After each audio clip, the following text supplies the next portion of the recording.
बिस्मिल्लाहिर्रहमानिर्रहीम। Punjab bar council की seminar and symposium committee और लीगल एजुकेशन कमेटी की तरफ से हम खुशामदीद तमाम दोस्तों को करते हैं। देखिए ये जो बार वोकेशनल कोर्स का हमने मामला शुरू किया हुआ है, इसके अंदर किताबें और लेक्चर्स वगैरह तो अपनी जगह पे, लेकिन थ्रू आउट हम आपको बार बार ये कहते हैं कि वकालत सिर्फ करने से आती है, तो उसका बहुत इंपॉर्टेंट आंसर, और आपने भी एक्सपीरियंस किया होगा, प्रैक्टिकल लेक्चर और खड़े होके बुलवाना। आपका जहन इस लेवल के ऊपर चलता है कि जो आप सिर्फ किताब पढ़ के या लेक्चर के नोट्स लेने से नहीं होगा, आपका अपना जहन उस चीज़ के ऊपर चल रहा होता है, तो उसकी ट्रेनिंग कर रहे होते हैं। पाकिस्तान के अंदर इंटरनेशनल लेवल के ऊपर अगर ट्रेनिंग करते हुए मैंने किसी को देखा है, वो हमारे भाई मिकदाद मेहदी हमारे साथ यहाँ पे मौजूद हैं, एडवोकेट हाई कोर्ट हैं, और पूरे पाकिस्तान के अंदर चाइल्ड अब्यूज़ के मामला के ऊपर इनकी मैंने एक कॉन्फ्रेंस अटेंड की, पीसी के अंदर या वारी के अंदर बीच में सेटअप थी। वहाँ पे जिस लेवल पे जिस अंदाज में ये पढ़ाते रहे, मैं हैरान रह गया कि पाकिस्तान में भी इस तरीके से होती है। मैं खुद एक बैरिस्टर हूँ और बार की ट्रेनिंग मैंने बाहर से इंग्लैंड से हासिल की हुई है। वहाँ पे जिस लेवल के ऊपर किया जाता है, और वो उस अंदाज की ट्रेनिंग नहीं कि वो कि बर्गर अंदाज के अंदर के जी वकालत करनी से खा नहीं रहे। ग्राउंड के ऊपर प्रैक्टिकली किस तरीके से वकालत करते हैं, वो अगर मैंने किसी को करते हुए देखा तो मिकदाद मेहदी साहब और उनकी ऑर्गेनाइजेशन को करते हुए देखा, तो हमारी खुशकिस्मती है कि हमने ये हमारे साथ यहाँ पे मौजूद है। हमने रिक्वेस्ट की और ये कल कराची के अंदर थे। कराची के अंदर कराची के पुलिस वालों को ये लेक्चर देने के लिए और वहाँ पे प्रैक्टिकल ट्रेनिंग के लिए इनको सिंध में बुलवाया हुआ था, और पंजाब बार काउंसिल की इनविटेशन के ऊपर ये कल रात को ही यहाँ पे पहुंचे हैं, और ये हमें एक ऐसे टॉपिक के ऊपर लेक्चर देने के लिए, यहाँ पे लेक्चर नहीं ट्रेनिंग करवाने के लिए आए हैं कि जो आपको हमने बताया बार वोकेशनल कोर्स की सारी थ्योरी और सारे का सारा मामला ये है कि वो चीज़ आपको सिखाई जाए जो आपकी वकालत की इब्तिदा के अंदर आपके लिए लवाजमात में हो, और जिस नौयत के मुकदमे आपको शुरू में बहुत मिलते हैं। हाँ, हमने मर्डर अपील्स वगैरह भी थोड़ा बहुत उसके ऊपर भी काम वगैरह किया, लेकिन ज़्यादा इंपॉर्टेंट आपको आज का दिन इसलिए बहुत इंपॉर्टेंट है कि 22 से 22 भी उस पर भी अभी हमने आपको लेक्चर दे के हटे। और दूसरा काम जो आपको फौजदारी की साइड पे मिलेगा 489F का, चेक्स के मामलात के ऊपर, चेक्स के डिसऑनर के मामलात के ऊपर। तो हमने मिकदाद साहब से रिक्वेस्ट की कि ये मेहरबानी करके हमें ट्रेन 489F के ऊपर करवाएं, जैसे कि पहले भी आपसे बहस करवाते हैं, आज फिर उस तरीके से करवाएंगे। हमारी खुशकिस्मती हमारे दरमियान मिकदाद साहब मौजूद हैं। Now over to Miqdad Mehdi साहब, वो हमें आज करना क्या है और किस तरीके से करना है उस पर गाइड करेंगे। थैंक यू सो मच जी। मैं सबसे पहले तो शुक्रगुजार हूँ पंजाब बार काउंसिल की दोनों कमेटीज़ का कि उन्होंने मुझे मौका दिया है आपके साथ इंटरेक्ट करने का। अदरवाइज़ मैं तो एक स्टूडेंट हूँ लॉ का, छोटा सा। कोशिश करते रहते हैं कैपेसिटी बिल्डिंग के मुख्तलिफ इनिशिएटिव्स में शमूलियत इख्तियार करने की। रिसेंटली अभी हमारे सेशंस चल रहे थे पुलिस अकेडमीज़ के अंदर। मेरा लास्ट वीक जो था वो 3 डेज़ की ट्रेनिंग थी पूरी जेंडर बेस्ड वायलेंस के ऊपर। पुलिस IOs के साथ लाहौर के सारे शामिल थे, गुजरांवाला में थी। इस तरह से हमारा सिलसिला चलता रहता है। जैसा कि सर ने बताया कि मेरा नाम सैयद मिकदाद मेहदी है। मेरा इस वक्त जो पोर्टफोलियो है वो ये है कि मैं इस वक्त अमेरिकन बार एसोसिएशन के साथ एज ए नेशनल कंसल्टेंट काम कर रहा हूँ। हम मुख्तलिफ जुडिशल अकेडमीज़ के अंदर पूरे पाकिस्तान की federal judicial academy, KP judicial academy Sindh और पंजाब के अंदर, इसके अलावा प्रोसिक्यूशन डिपार्टमेंट और बार काउंसिल्स के साथ कोशिश करते हैं, लेकिन वो मैच्योर नहीं हो पाता। तो फिर जैसे सर अहमद पर्सनली कोई काविश उनकी होती है और उनकी कंट्रीब्यूशन से हम कुछ ना कुछ कर पाते हैं लॉयर्स के लिए। अदरवाइज़ थोड़ा सा मसला है यहाँ पे, लर्निंग ब्लॉक्स हैं यहाँ पर। लोग जो है वो पार्टिसिपेट नहीं करना चाहते इस किस्म की चीज़ों को, वो बर्डन समझते हैं या क्या और मसाइल हैं। खैर, ये इतनी ज़्यादा खुशी की बात है, ये जो हमारा आज का सिलसिला शुरू हो गया है पंजाब बार के अंदर, और पंजाब बार इसमें लीड कर रहा है। मैं सिंध जुडिशल अकेडमी में भी रहा और सिंध जुडिशल अकेडमी के साथ साथ सिंध बार काउंसिल के साथ भी इंटरेक्शन होता रहा, और वो बड़ी देर से ये प्लान कर रहे थे। KP जुडिशल अकेडमी में मैंने पर्सनली देखा कि वो हर साल 1 से 2 कोर्स लॉयर्स के लिए अरेंज करते हैं, लेकिन वो बहुत शॉर्ट कोर्सेज होते हैं। इस तरह से कम्प्रीहेंसिव जो डिज़ाइन किया गया है, मैं इस पर आप जो पंजाब बार काउंसिल की लीडरशिप को मुबारकबाद भी पेश करता हूँ, और ग्रेटफुल हूँ कि आप लोगों को ये मौका मिला। ये हमारे पास मौका नहीं था जब आज से 15-16 साल पहले हम आए तो आए। हमारे सीनियर के हमारे पास सीखने के लिए ऐसा कोई वो जगह या ऐसा कोई मौका मौजूद नहीं था। खैर, वक्त के साथ साथ ये चीज़ें डेवलप हो रही हैं। अल्लाह का शुक्र है, जैसे हमारी लीडरशिप है अहमद फ़यूम साहब, ये हमें गाइड भी करते हैं, लीड भी करते हैं, मामलात में सपोर्ट भी करते हैं। और इनकी सपोर्ट इतनी ज़्यादा है, मैं जैसे ये अभी बता रहे हैं, हमने पीसी में लॉयर्स के लिए कुछ प्रोग्राम अरेंज किए, तो ये सुबह भी चक्कर लगाते थे, दोपहर में भी चक्कर लगाते थे और शाम में भी चक्कर लगाते थे। तो इनकी सुपरविजन और इनकी जो हौसला अफजाई थी, उसकी वजह से बड़ा मोराल जो है वो बूस्ट होता है और हाई होता था। तो इसी तरह आज इन्होंने मुझे फोर्स किया कि आपने लाजमी आना। मैं समझ रहा था कि मेरी इतनी कैपेसिटी नहीं, मैं सर आप सीनियर्स जितने मौजूद हैं, इतने लेक्चर्स आप ले चुके हैं, इतनी चीज़ें आप सीख चुके हैं ऑलरेडी, तो उन्होंने कहा लिया आपने कुछ ना कुछ कंट्रीब्यूट करना है। खैर मैं देखता रहा, जब भी मुझे मौका मिलता है तो मैं इनका फेसबुक फॉलो करता हूँ। आपने बहुत चीज़ें सीखी हैं, आपने कॉन्स्टिट्यूशन के मुतालिक चीज़ें जो है वो यहाँ पर सेशन लिए, आपने इंटरनेशनल लॉ से मुतालिक लिए, आपने जो है हमारे म्यूनसिपल लॉज उनके मुतालिक जो प्रैक्टिकल जिनकी ज़रूरत पड़ती है, अभी जो लेक्चर आपका चल रहा था 22 से 22 के ऊपर, ये सारी चीज़ें से आप गो थ्रू हो चुके हैं। आज हम जो कोशिश करेंगे कि 489F को प्रैक्टिकली एक जुर्म है जो पाकिस्तान पिनल कोड के अंदर है 489F, आप प्रैक्टिकली उसको इम्प्लीमेंट करके दिखाएंगे कि कैसे as a complainant side, as a जो है डिफेंस साइड और बीइंग अ जज आप कैसे उस पर जो है वो आपने जो भी लर्निंग आप तक हुई है उसको आप प्रैक्टिकली कैसे इस्तेमाल करते हैं, उस पर हम अपना फीडबैक भी देंगे आपको और कोशिश करेंगे कि हम दो तरफा प्रोसेस से सीखने की कोशिश करें और सिखाने की कोशिश करें। तो ये आज का जो हमारा वो टॉपिक होगा। हमें जो टाइम दिया गया है वो 1 बजे तक है। हम कोशिश करेंगे किसी के टाइम के अंदर रहकर जो है वो अपना ये सारा प्रोसेस कंप्लीट करें। तो हम for the time being 2 groups के अंदर डिवाइड हो जाएंगे। 2 ग्रुप्स जो है वो फर्दर 3 ग्रुप्स में डिवाइड हो जाएंगे, ठीक है ना। मेरा ख्याल है ये ग्रुप तो पूरा है, ये ग्रुप अगर आधा इधर चला जाए, आधा इधर चला जाए, तो हम जो है वो इस मूड को स्टार्ट कर सकते हैं। अब करना क्या है कि एक ग्रुप जो होगा उसको हम एक कंप्लेंट देंगे और जो एक दूसरा ग्रुप होगा बी ग्रुप ए और ग्रुप बी, और फर्दर वो 3 ग्रुप्स में आपस में डिवाइड होंगे, ठीक है। अपनी मर्जी के मुताबिक, अपनी चॉइस के मुताबिक जो कंप्लेनेंट साइड पे जाना चाहता है वो उधर चला जाए, जो डिफेंस साइड पे जाना चाहता है वो उधर चला जाए, और जो एडजुडिकेट करना चाहता है बीइंग अ जज वो साइड पे चला जाए। अपनी चॉइस है आप लोगों की, ठीक है। अगर आप खुद ही कर लेंगे तो ठीक है, अदरवाइज फिर मैं आके करवा दूंगा 1 2 3 के जरिए से या किसी और तरीके से, ठीक है। तो आपने क्या करना है कि 3 ग्रुप्स में डिवाइड हो जाना है और फिर जो है वो प्रपोजिशन स्टार्ट हो जाएंगे। आपको जो केस दिया जाएगा, आपको ज़ाहिर प्रोसेस अब तक समझ आ चुका है कि आप कब कंप्लेंट में जाते हैं मजिस्ट्रेट के सामने और कब FIR दर्ज करवाते हैं। 22 से 22 की बी के ज़रिए से आप कब कितनी कोशिश कर सकते हैं FIR दर्ज करवाने की। अगर नहीं होती तो आपके पास जो रेमेडी मौजूद होती है वो मजिस्ट्रेट के पास कंप्लेंट बिफोर द मजिस्ट्रेट है, ठीक है। ये सारी चीज़ों से आप गो थ्रू हो चुके हैं ऑलरेडी। तो यही आज इसको प्रैक्टिकल करके देखेंगे। एक साइड पे FIR और एक साइड पर कंप्लेंट है, ठीक है। अली रज़ा शेख हैं मेरे जो है वो सीनियर हमारे ऑफिस में एसोसिएट हैं और तकरीबन 6-7 साल से प्रैक्टिस में भी हैं। ये भी आपकी मदद करते रहेंगे हमारे साथ। आज इस सेशन में सपोर्ट भी करेंगे। अली ने सारा ये जो इसकी लॉजिस्टिक्स थी वो प्रिपेयर की हैं। तो अली प्लीज़ सर, अगर आप बैठ के आपको करना पड़ेगा। आप इनसे बेल आर्ग्यू करवा रहे हैं कि आप आज क्या करवाएंगे?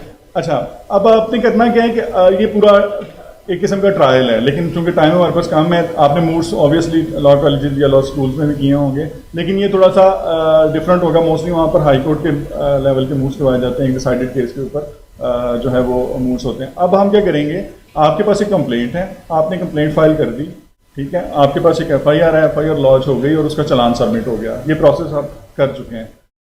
जो कोर्ट होगी वो फ्रेमिंग ऑफ चार्ज क्विकली जो है वो करने के बाद अपना ट्रायल प्रोसीड करेगी, ठीक है। कॉपी सप्लाईज हो चुकी हैं, सपोज हम कर लेते हैं कॉपी सप्लाई। अब आपने फाइनल आर्गूमेंट्स करने हैं, आपके पास जजमेंट्स भी कुछ मौजूद होंगे। आपने खुद से ढूंढना है कि कौन सी आपकी जजमेंट आपके वर्जन को जो है वो सपोर्ट कर रही है। मे बी वो डिफेंस वाली साइड की हो और मे बी वो कंप्लेंट साइड की हो, ठीक है। आपने वो भी ढूंढनी है। उसके लिए हम आपको कुछ जजमेंट्स भी देंगे, आपने खुद उसमें से तलाश करनी है कौन सी मेरे वर्जन को सपोर्ट कर रही है। समझ आ रही है इस बात की? तो ये आपने जो है वो प्रोसेस अडॉप्ट करना है और आपने फाइनल आर्गूमेंट्स करने हैं। और करना किस पे है, तैयार आपने ग्रुप वर्क करना है। चूंकि तो आपका जो तमाम ग्रुप वर्क है वो एक चार्ट पेपर के ऊपर, चार्ट पेपर अवेलेबल आपने कागज पे चलें वो जो है हम उस पर कर सकते हैं, कागज़ के ऊपर कर सकते हैं। आप FIR के कंटेंट्स देखें, आप उस पर जो है रेलिवेंट सेक्शंस देखें, आप जो आपकी रेलिवेंट जजमेंट्स बनती हैं उस जो स्पोर्ट में यूज़ करना चाहते हैं, और जो आपके फैक्ट्स हैं उनको देखकर आप इसको आर्ग्यू करेंगे। ठीक है, ये 5-6 चीज़ें आपने इन राइटिंग में निकाल लेनी है। ठीक है, एक चीज़ इसके अंदर और भी हम कोशिश करेंगे। एक एप्लीकेशन होती है, मोस्टली हम ट्रायल के दौरान देते हैं। फॉर एग्जांपल अगर मिनिस्टेरियल ट्रायल है या सेशन में ट्रायल है तो हम एक्विटल की एप्लीकेशन देते हैं कि ये फैक्ट्स सामने मौजूद हैं या ये जो है अब तक सामने चीज़ आ चुकी है, तो इन बेसिस के ऊपर इसको एक्विट कर दिया जाए। वो एक्विटल की एप्लीकेशन प्रैक्टिकली आपने लिख के दिखानी है। ठीक है, एक्विटल की एप्लीकेशन का रेलिवेंट सेक्शन आपने बताना है कि अगर मिनिस्टेरियल कोर्ट के सामने आपकी प्रपोजिशन कौन सा सेक्शन अप्लाई करके CRPC का आप वो एप्लीकेशन लिखेंगे, वो लिख के दिखानी है आपने। ठीक है ना, जो आपका डिफेंस साइड है वो लेकर आएगी। और इसी तरह कोर्ट जो जजेस बनेंगे वो अपना जजमेंट भी पास करेंगे according to facts and judgement आप इस साइड पे ही रखिए। किस साइड? आप खुद बनिए। अच्छा, हम बन लेंगे, चलें ठीक है। इस पर जजमेंट जो है वो हम कर लेंगे, और जो आप एप्लीकेशन लेकर आएंगे उसको हम देखेंगे, फिर आपके आर्गूमेंट सुनेंगे और उसके बाद हम जजमेंट पास करेंगे कि आपके आर्गूमेंट्स में कितना वजन था और किसको रिलीफ मिलना चाहिए। ठीक है, ये आज का किसी को समझ नहीं आई तो दोबारा बता सकते हैं, अदरवाइज हम इसको स्टार्ट करते हैं। डॉक्यूमेंट्स अगर आप शेयर करें। जी अली, चलें वो मीनवाइल आ जाते हैं ना, इन्होंने आपस में इकट्ठे बैठ के करना है ना। जितने आप एक सेट तो आप दे दीजिए।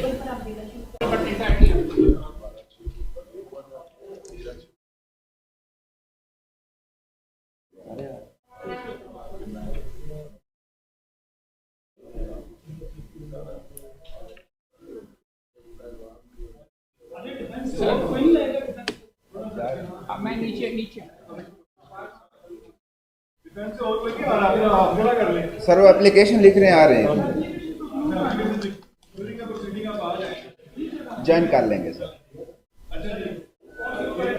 प्रोसिक्यूशन सर ये 489F का मुकदमा है जी। ये मुकदमा नंबर है जी 308/2022, थाना मॉडल टाउन है, जिला लाहौर। तारीख व वक्त वकूआ है 2/12/2021 और तारीख व वक्त रिपोर्ट है 8/5/2022 जी। जी सर, लेकिन उसके दौरान हम जो है ना कोशिश करते हैं रीपेमेंट की, तो इनके साथ हमारा जो सेटलमेंट नहीं हुई, जिसकी वजह से थोड़ा सा ये डिले हुआ है। मुस्तगीस जो है इसमें अब्बास है, कंपनी का नुमाइंदा है जी, और इसमें जो है ना उसने इल्ज़ाम लगाए को रकम उधार दी थी, और जी मैं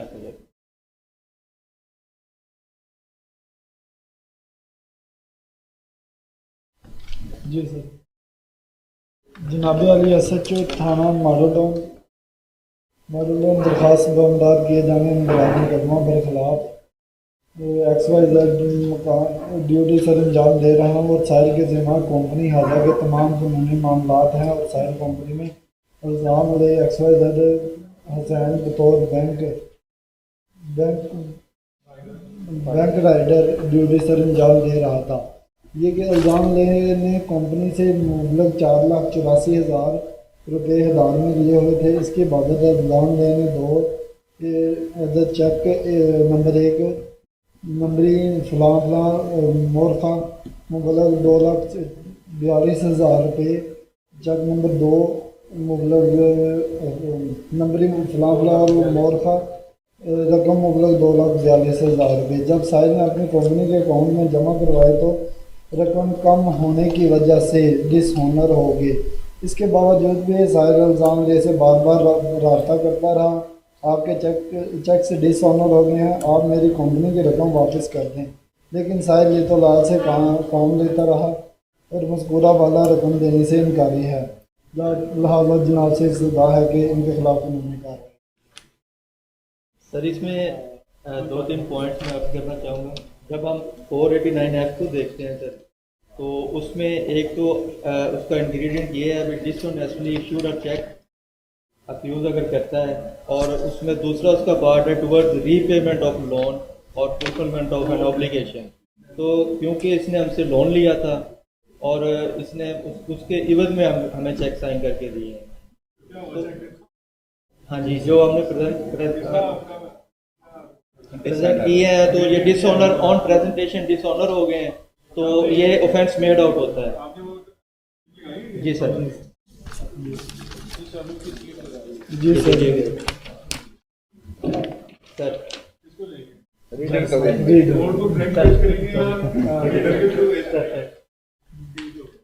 ये स्लिप है सर डिसऑनर की। तो जब हम चेक लेके गए हैं बैंक में, तो इनके अकाउंट में जो है इनसफिशिएंट बैलेंस था, जिससे जो है ये डिसऑनर हो गया।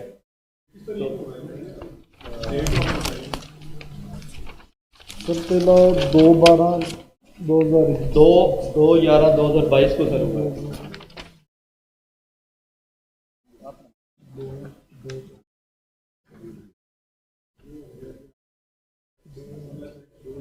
जी सर। जी सर, इसी डेट पे 30/12/2021। नहीं वो तो नहीं सर, ये कॉपी एक ही थी सर, 2/11/2022 कॉपी एक ही डिसऑनर की लगी हुई है सर, एक चेक की। अच्छा जी, ठीक है। जी जी, 2/11 ठीक हो गया।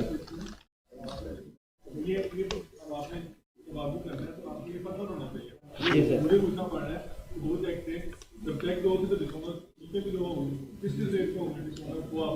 जी सर, 2/11/2022 को। जी सर। तो अकॉर्डिंग टू 489 एफ पीपीसी जो हमारा जो है ऑफेंस मेड आउट हो रहा है, तो ठीक है जी, और इसको जो है ना अकॉर्डिंग टू लॉ कन्विक्ट किया जाए अक्यूज पर्सन को। अब ये ट्रायल ऑलमोस्ट स्टार्ट हो गया, मैंने आपको काफी प्रोवाइड कर दी सर, पूरे केस में। ऑनरेबल कोर्ट की इजाज़त से 2-4 चीज़ें प्रोसिक्यूशन साइड से मैं एक्सप्लेन करना चाहूँगा। एक तो सर, मैं आपको क्या है कि आपको काफी जी सर, अब हम वो ट्रायल चार्ज पे प्रोसीड कर रहे हैं, ठीक है जी। और ट्रायल में अब आप अपना जो है वो आर्ग्यूमेंट करेंगे, तो आपको जो भी एविडेंस है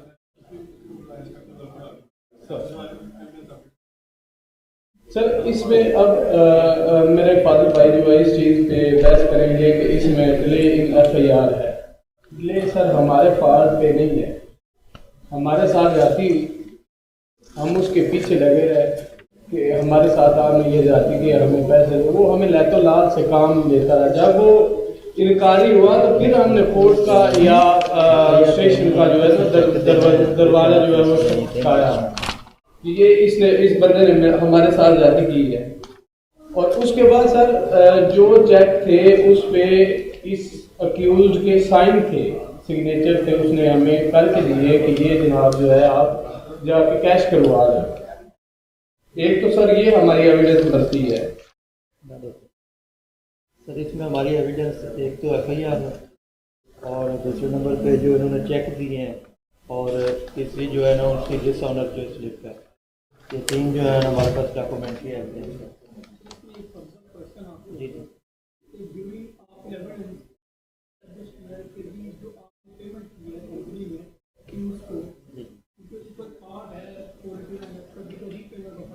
जी जी।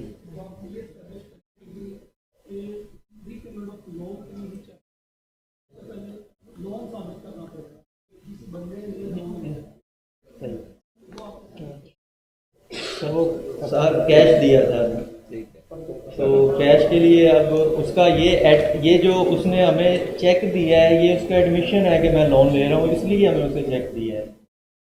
सपोज अगर मेरे से कोई बंदा मुझे कहता है भी आप ये चेक साइन करके दें, ये तो सर हम दलाल जी फर्दर डॉक्यूमेंट्स हम कंपनी से रब्ता कर रहे हैं, तो जैसे ही हमें प्रोवाइड होते हैं जनाब ऑनरेबल कोर्ट को हम जो है प्रोवाइड कर रहे हैं।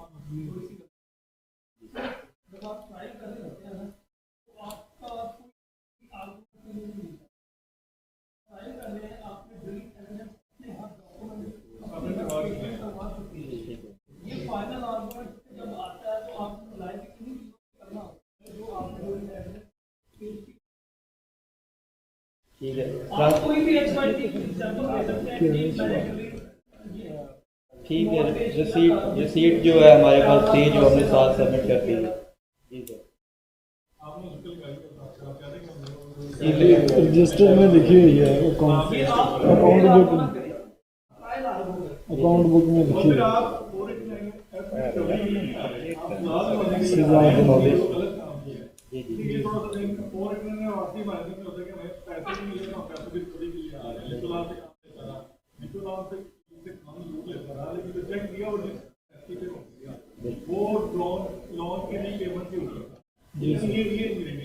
इसके ऊपर आपका सारा केस है कि आपने कोई अमल की बंदा नहीं मानी है, ना कि पैसे वापसी का तकाजा आपका।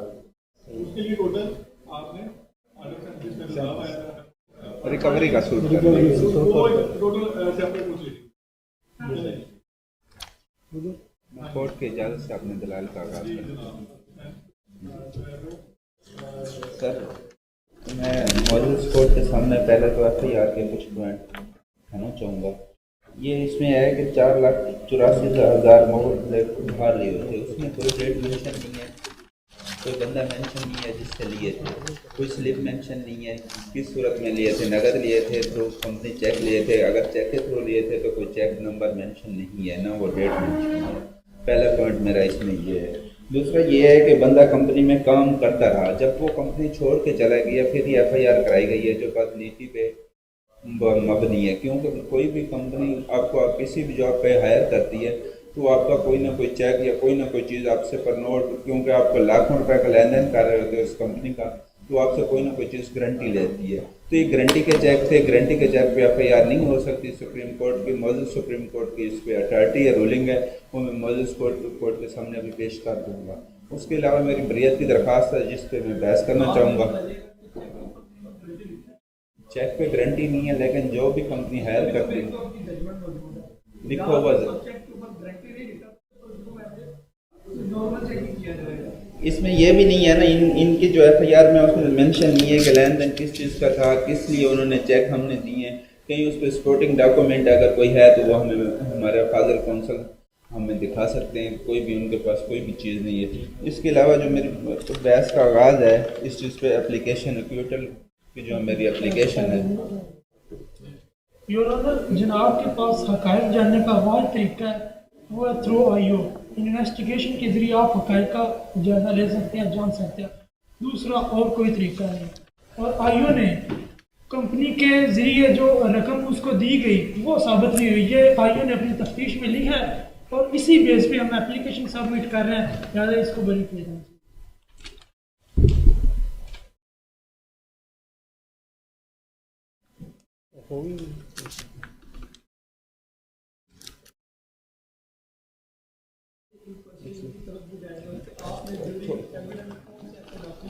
हम थोड़ी सी बहस करेंगे।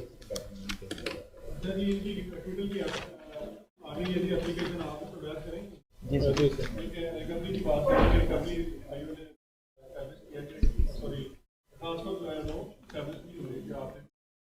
सर अमाउंट जो है ना वो कैश में दी गई थी, उसके लिए डॉक्यूमेंट्री एविडेंस जो है ना इतनी, जब उसने हमें एवज में चेक साइन करके दे दिए हैं तो इसका मतलब वो अमाउंट ले चुका।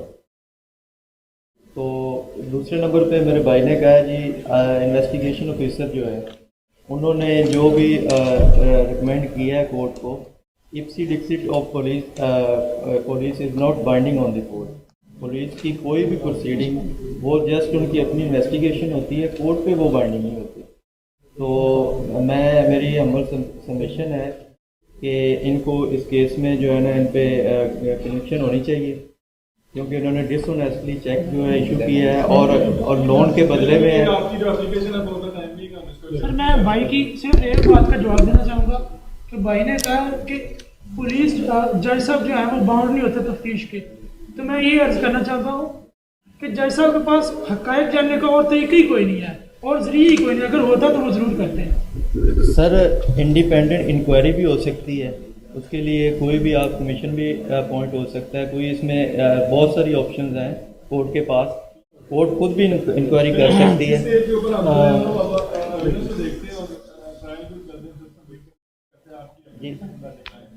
सर डिफेंस के 2-3 सवालों का जवाब देना चाहूँगा। एक तो मेरे फादर भाई ने कहा कि सिर्फ मेंशन नहीं की या चेक नंबर नहीं दिया, हमने ऑलरेडी एफआईआर में चेक नंबर जो है वो मेंशन किए हुए हैं।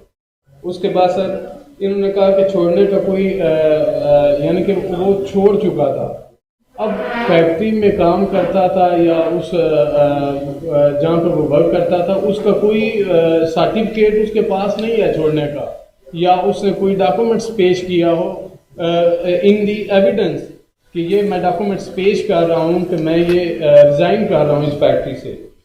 और उसके बाद मेरे फादर भाई ने ऑलरेडी उसका जवाब दे दिया है कि जो आईओ है उसके अलावा भी जो है आप तफ्तीश या कोई किस चीज़ को जानने के लिए कोई कमीशन मुकर्रर कर सकते हैं।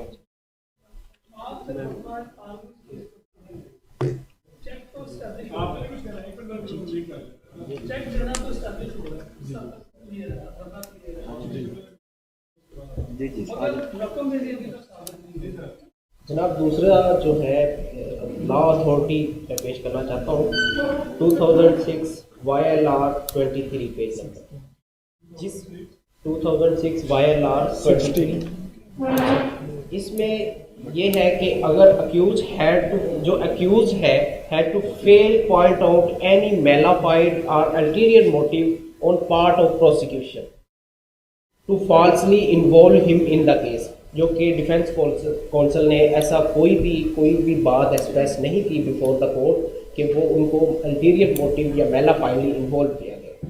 दूसरी एक अथॉरिटी पे पेश करना चाहता हूँ 2016 YLR 93, जिसमें लोनी जो है उसने नोइंगली चेक इशू किया है फॉर द स्पेसिफिक डेट भी मेंशन किया है चेक पे, और उसे पता था कि जितनी पेमेंट वो ले रहे हैं उसके अकॉर्डिंग ही उन्होंने चेक इशू किया। तो ये मेरी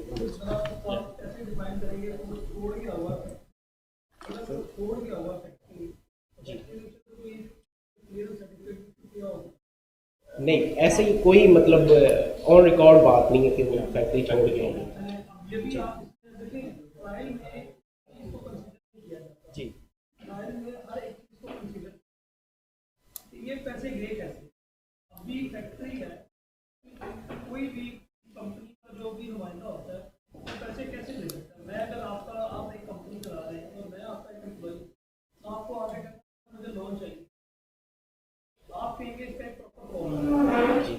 जब आप एक सैलरी अपनी कंपनी के थ्रू दे रहे हैं, बैंक के थ्रू दे रहे हैं, और आप एक फॉर्म के थ्रू जाएंगे तो मैं क्या करूँगा? हाँ, मैं आपको एप्लीकेशन दूँगा कि सर मुझे एक लोन चाहिए और लोन के बाबत मैं आपको चेक दूंगा जी। आया ये कंपनी पॉलिसी का हिस्सा है? कंपनी पॉलिसी का हिस्सा है तो उन्होंने चेक दिया है सर, और दूसरा चेक उन्होंने जो मतलब जितनी पेमेंट उन्होंने रिसीव की है जी, जितनी पेमेंट उन्होंने जब चेक इशू जब उसको कोई भी लोन इशू करती है ना जी, मोस्टली वो इन कैश नहीं देती। आपके भाई किसी को कैश देती है। बहुत इंपॉर्टेंट बात है, मैनेजमेंट पॉलिसी हर कंपनी की बता रहे हैं वो इदारा अपना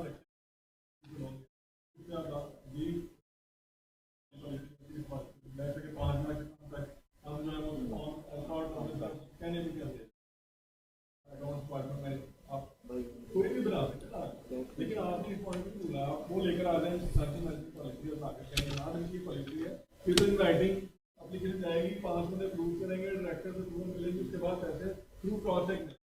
ये पॉइंट आपने पहले से चलेंगे हम आपका मेरे दोस्त कह रहे हैं कि ये लोन है, तो लोन के लिए कोई फॉर्म वगैरह होगा कंपनी की पॉलिसी के मुताबिक, तो वो फॉर्म मेरे मौजूद प्रोसिक्यूशन ने अभी पेश नहीं किया। मैं फॉर्म से दरख्वास्त करूँगा वो फॉर्म पेश करें अगर हमने कोई लोन लिया है, उस पर जिस डेट को हमें सेक्शन हुआ है लोन, वो डेट हमें बताएं कि उस डेट को सेक्शन हुआ है। अगर वो फाजिल दोस्त कह रहे हैं कि थ्रू कैश हुआ है, तो कैश की कोई रसीद होती है, कैश मेमो होता है, हमारे वहाँ पे सिग्नेचर होने चाहिए, वो चीज़ उन्होंने अभी तक पेश नहीं की, जो बदनीति पे मबनी है, मुलाफाडी पे मबनी है। तो इसमें मैं मौजूद अदालत से बड़े अदब से सबमिशन करूँगा कि मेरे क्लाइंट को बाइज़्ज़त बरी किया जाए और इस केस को यहीं ख़त्म किया जाए। दूसरी बात सर, ये जिस जगह पे बैठकर पैसे दिएगा वो जगह भी मेंशन नहीं की, इनाम है चीज़ें ना ही वो उस जगह को पैसे देते वक्त कोई गवाह भी नहीं इसमें शामिल किया गया, और ना ही वो जगह मेंशन की गई, और ना ही प्रोसिक्यूशन आपने ये एस्टैब्लिश करना है ड्यूरिंग ट्रायल आपने ये चेक दिए थे। ये मैं जैसे पहले अपनी बहस के स्टार्ट में अर्ज कर चुका हूँ कि हर कंपनी की एक पॉलिसी होती है जिसमें आप कोई भी जॉब अवेल करते हैं तो कंपनी गारंटी के तौर पे आपका कुछ ना कुछ लेती है। जैसे आप पर नोट, प्रॉमिसरी नोट, क्योंकि कंपनी के आप लाखों रुपए का लेन देन कर रहे होते हैं, तो ये कंपनी की पॉलिसी और पॉलिसी के तहत ही कंपनी ने अवेल किए थे चेक। तो लेन देन है, मैं बैंक में हज़ारों रुपये जमा करवाने के लिए डेली कंपनी के जा रहा हूँ, आ रहा हूँ, लेके आ रहा हूँ, तो ये चीज़ें इसीलिए कंपनी ने ये मेरे चेक अपने पास हैज गारंटी रखे थे।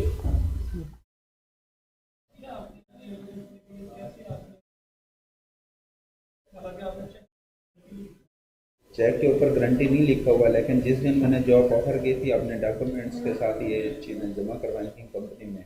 कंपनी की पॉलिसी पढ़ें तो उसमें गारंटी चेक शामिल है। कंपनी में वाकया छोड़ चुका हूँ, तो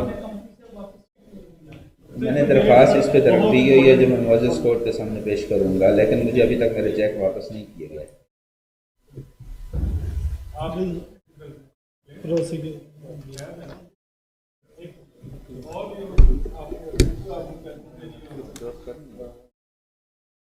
हमारी तरफ से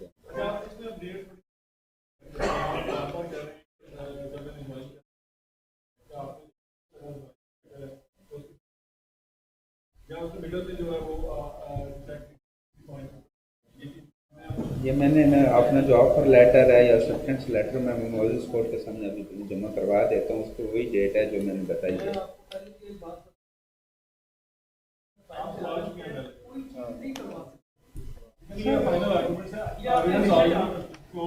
सर जब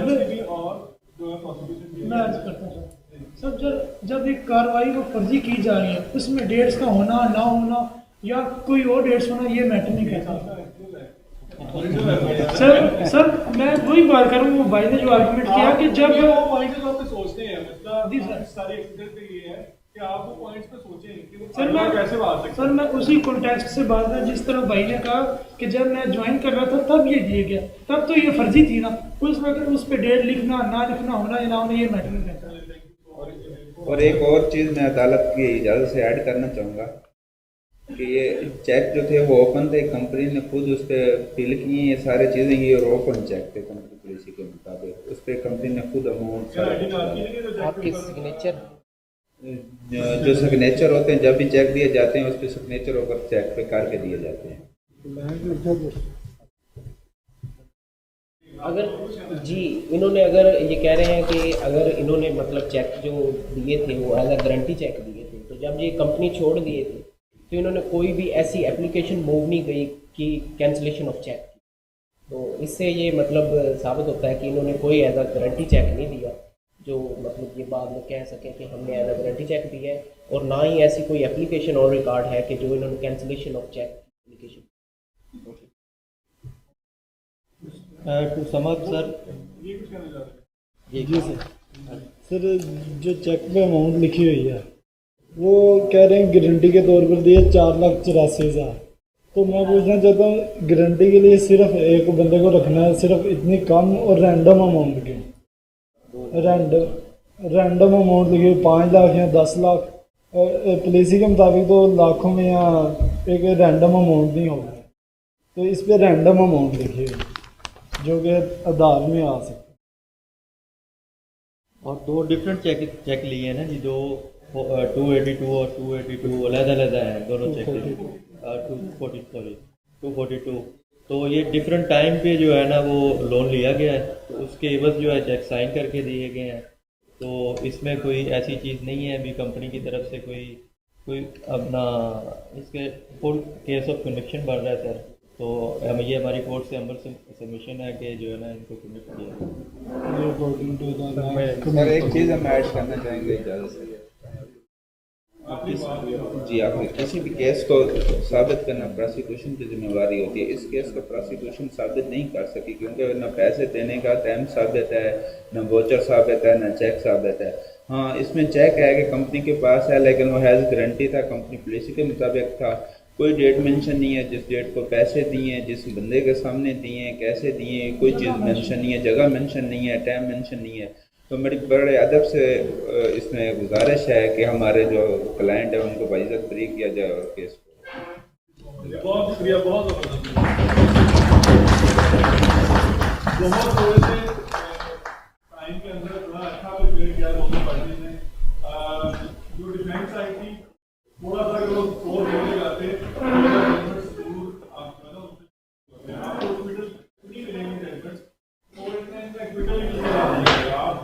किसी भी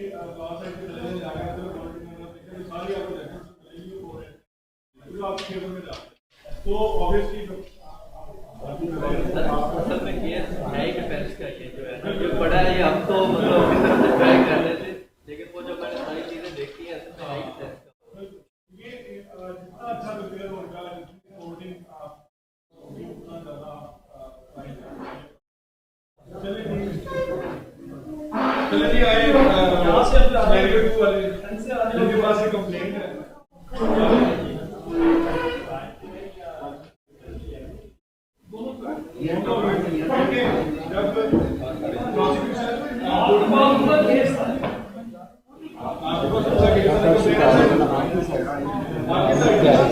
डिफेंस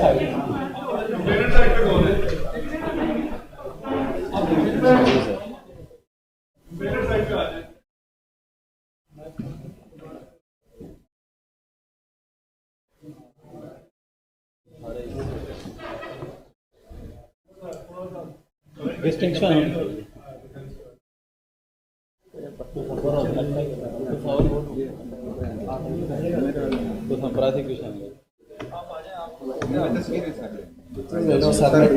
सर ने कहा था डिफेंस का केस स्ट्रॉन्ग है। आपके पास बैटर कॉपी है? बैटर कॉपी क्या होती है? बैटर कॉपी क्या होती है? बैटर कॉपी किसको कहते हैं? बेटर होती है जब हम हाई कोर्ट में जाते हैं या किसी और ट्रिब्यूनल पे जाते हैं तो कोशिश करते हैं कि साफ लिखा हुआ जो रीडेबल हो। मोस्टली भाई तो फाइल पड़ी हुई है, पुलिस वालों की हैंडराइटिंग होती है, वो इस काबिल होती है कि उसको ये मैंने सारा कुछ लिखना है और उसकी रिक्वायरमेंट जो होती है काम को वैसे काफी वो हासिल तो आपको बैटर कॉपी भी प्रोवाइड कर दी थी सर। ये वो जो एक मसला आ रहा था पढ़ने में बोला चले नहीं कंप्लेंट साइड जो है वो बड़ी कंप्लेंट किया। अब आप आगे हैं मजिस्ट्रेट के सामने, मजिस्ट्रेट के सामने जो कंप्लेंट का उसकी रिक्वायरमेंट दोनों को राइटिंग भी हो सकती है वो और आपने मुझे एक इन राइटिंग जो है वो एप्लीकेशन दी मजिस्ट्रेट को अपने वर्जन के लिए जो आपका प्रॉब्लम है वो अपने कोर्ट में ऊपर नहीं क्या उसके फैक्ट्स बता दें या ये कि साहिल मौजा नेकोकारा का रहायशी है और ज़मीन दायरा करता हूँ। निज़ाम अलैहा मसूल अलैहा साहिल का रिश्तेदार था और दोस्ती भाईचारा का रिश्ता कायम था। निज़ाम अलैहा मूर्खा 10/6/2015 को 5 बजे शाम साहिल के घर आया, जहाँ पर मुसलमान काज़म हुसैन वल्द अहमद बख्श और मुजाहिद अब्बास वल्द नवाब भांजा साकनान देहा मौजूद थे।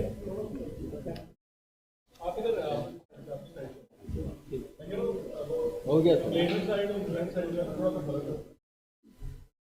इल्ज़ाम अलैहा ने साहिल को कहा कि मैंने रकबा खरीद करना है, मुझे 5 लाख रुपए रकम का इंतज़ाम करके दो, जिस पर साहिल ने रकम देने का वादा किया।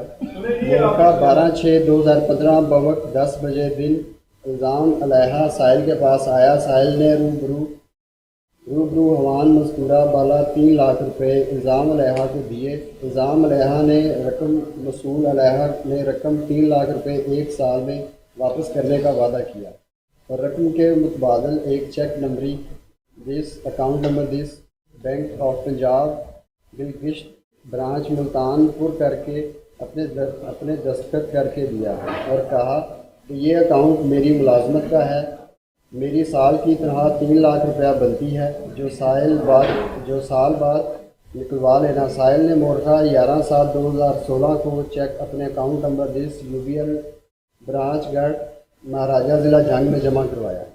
मोरखा 13/7/2016 जब साहिल बैंक मज़कूर में रकम की बाबत पता करने गया तो बैंक मैनेजर ने चेक हमरा मेमो वापस कर दिया और कहा कि अकाउंट में रकम ना है, चेक डिसऑनर हो गया है, जिस पर इल्ज़ाम अलैहा ने रब्ता किया, जो लैतो लाल से काम लेते हुए अब साफ इनकारी हो गया है। इल्ज़ाम अलैहा मसूल अलैहा जेली चेक देकर धोखाधही और फ्रॉड किया है।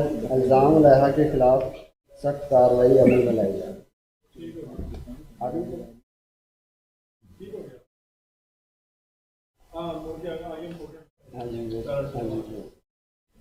ये कि साहिल मुस्तगीस ने SHO थाना गढ़ महाराजा को दरख्वास्त गुजारी लेकिन साहिल के कोई सुनवाई ना हुई, किसी पर्चा का इंदराज ना हुआ, जिस पर साहिल मुस्तगीस ने रिट पिटीशन एडिशनल सेशन जज जस्टिस ऑफ पीस को दरख्वास्त गुजारी। जस्टिस ऑफ पीस ने दरख्वास्त 22 से 22B मोरखा 24/11/2016 को खारिज फरमा दी, जिस पर साहिल ने अदालत आलिया लाहौर में पिटीशन नंबर 20 गुजारी, जिस पर इस्तगासे का हुक्म हुआ, जिस पर साहिल ने इस्तगासा अदालत हजूर दायर कर रहा।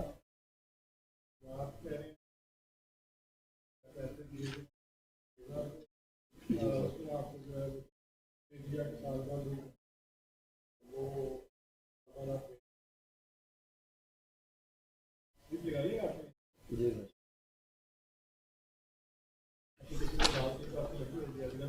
जी सर, लगी सर, मेमो भी लगी हुई है और चेक की भी।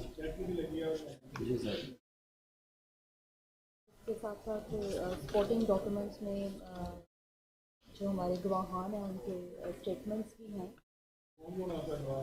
सर हमारे सर उसमें काज़म हुसैन है और मुजाहिद अब्बास है, ये 2 विटनेस थे, लेकिन काज़म हुसैन के जो स्टेटमेंट है वो एग्जीक्यूट की और बैंक मैनेजर की भी स्टेटमेंट एग्जीक्यूट की गई। हमने चार्ज फ्रेम किया, चार्ज फ्रेम करके आपको कॉपी सप्लाई कर दी है, ठीक है। इनकी जो है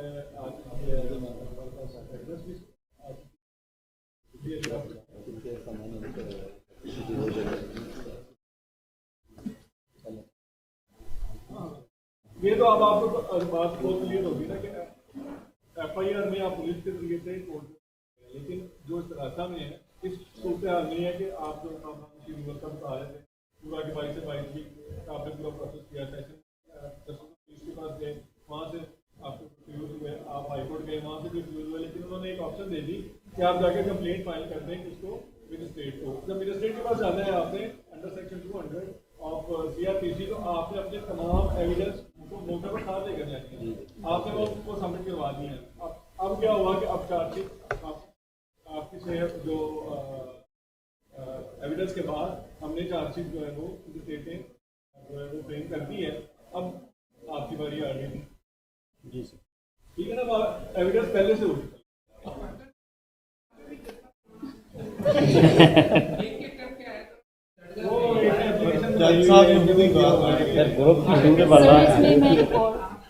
जितने वाली प्रैक्टिस खत्म करने के लिए कोर्स चल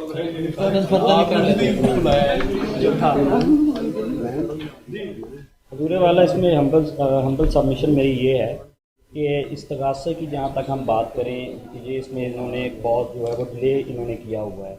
इस्तगासे की ऑप्शन इनके पास पहले दिन से मौजूद थी, जब ये इनका SHO साहब ने दरख्वास्त खारिज की, उसके बाद ये रिट में गए 22B में गए, उसके बाद ये हाई कोर्ट में गए, उसके बाद इस्तगासा में आए। तो ये जो है ये डिले जो है ये इन्होंने किया है, ये इस्तगासा की ऑप्शन इनके पास पहले से मौजूद थी जो कि इन्होंने इस्तेमाल नहीं की।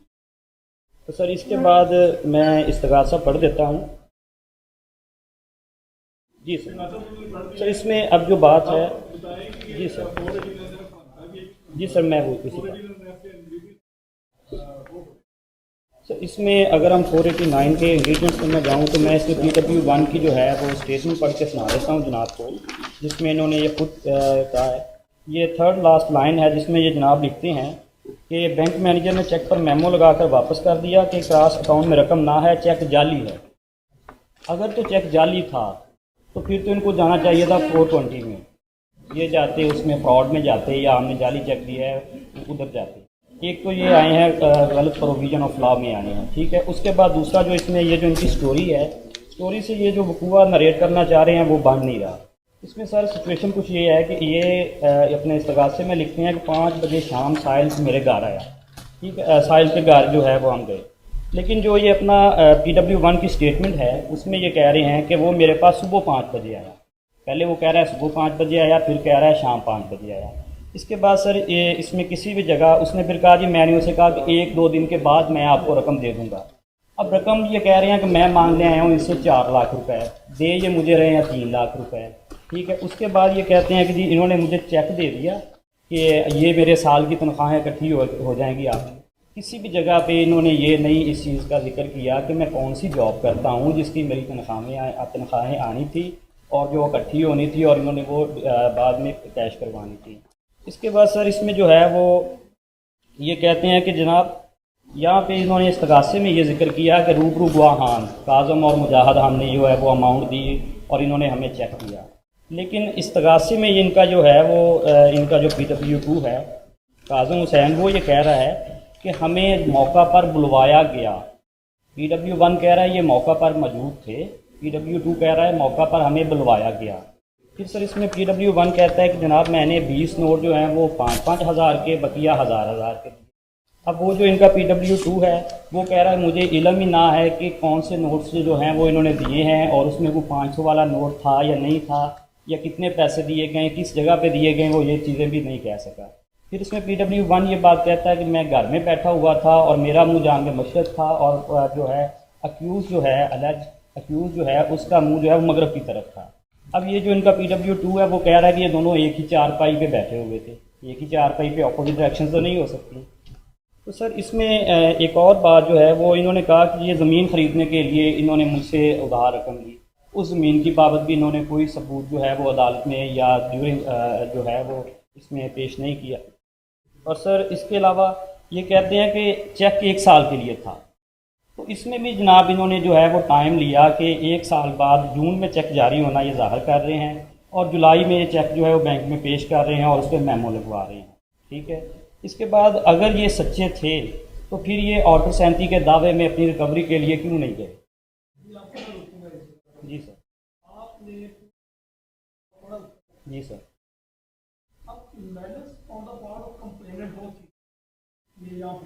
जी सर।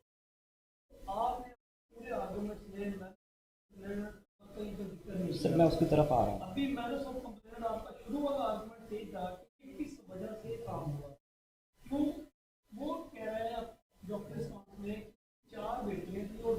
मैं उसकी तरफ आ रहा हूँ। मैं आ रहा हूँ उसकी तरफ सर, मैं उसकी तरफ भी आ रहा हूँ।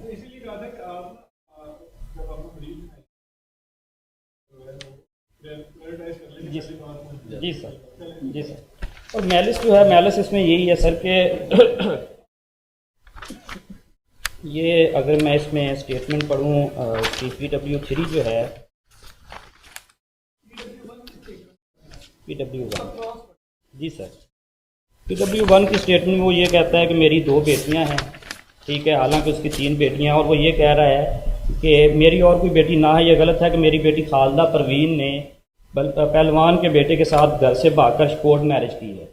ये मैरिज है। और सर इसी की बिना पर जब इन्होंने कहा कि कोर्ट मैरिज की है, उसके बाद फिर हमारी पंचायत हुई है। पंचायत में हमने जो चेक है वो इसको जारी नहीं किया, बल्कि हमने जो चेक जो है वो एक सरदार खान नामी जो आदमी है जो बतौर पंचायती वहाँ पे मौजूद था, उसको हमने चेक दिया और साथ में 1.5 लाख रुपया भी हमने उसको दिया, ठीक है। ये चेक हमने इसको हरगिज़ जारी ना किया। जी सर।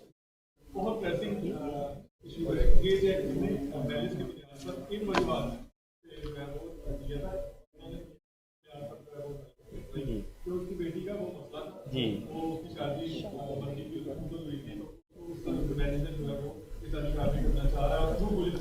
जी ये बहुत इम्पोर्टेंट जी इसको अब आप पहले लेकर आए और बाकी पॉइंट को जी ठीक बाद में लेकर आए जी और कोई है आपका आपने एप्लीकेशन सर मैं अपने एप्लीकेशन सर मैं भी बना देता हूँ जैसे वो एक भाई लिख रहे हैं हमारे स्टाफ लिया है हमने। सर हम इसमें एक्विटल चाहते हैं थ्रू इसमें हम उसमें एप्लीकेशन पे आना ही नहीं चाहते, हम एप्लीकेशन पे आना ही नहीं चाहते। सर PW1 मेरे जो फादर साथी मैं ग्राउंड देख रहा हूँ कि हमने मेंशन किया गया है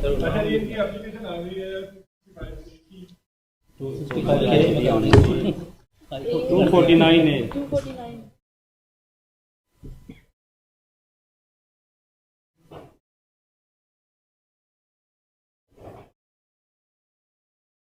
249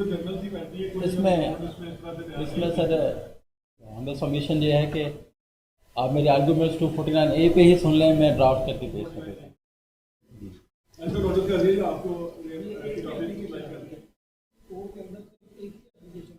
एप्लीकेशन वापस लेके नहीं दायर करते। मैं जो है सर वो अपने ड्राफ्ट पे जो है वो आर्गूमेंट्स करूँगा, इस ड्राफ्ट पे नहीं करूँगा।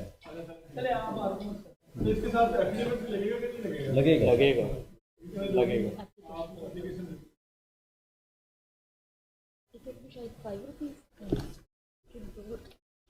टिकट तो मूलधन हमारा अंदर है, अभी नहीं लगेगा।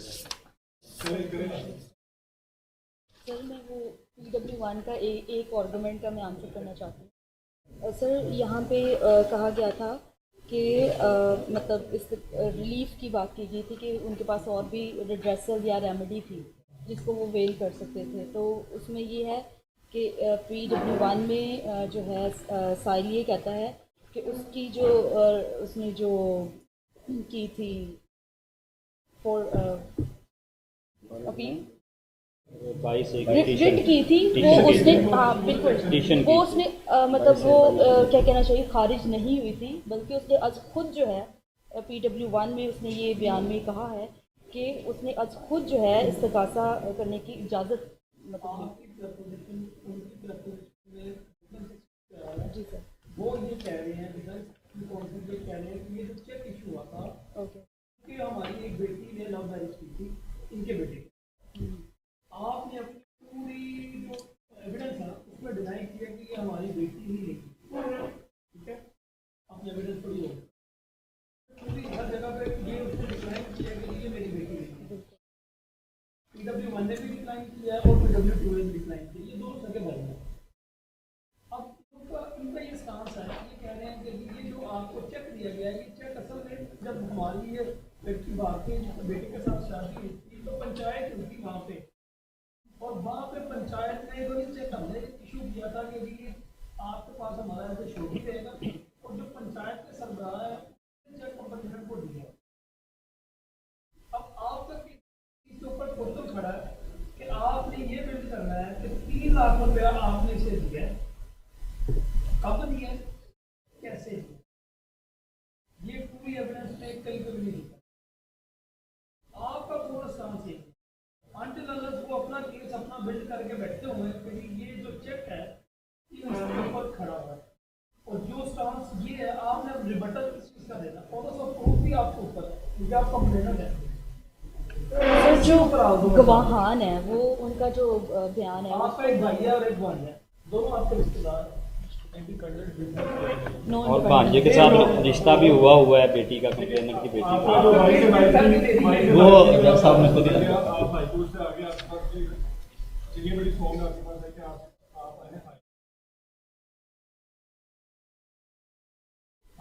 इन्होंने हमें जो एप्लीकेशन दी है इस पेज पे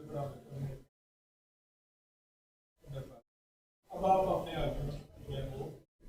एविडेंस की बेसिस पर दें, एक तो आपने चेक किया वो जो है सर मैनेजर जो है वो भी मतलब मैनेजर का काम तो यही है कि उसने चेक कर उसके पास आया उसने आपने रिकॉर्ड की बात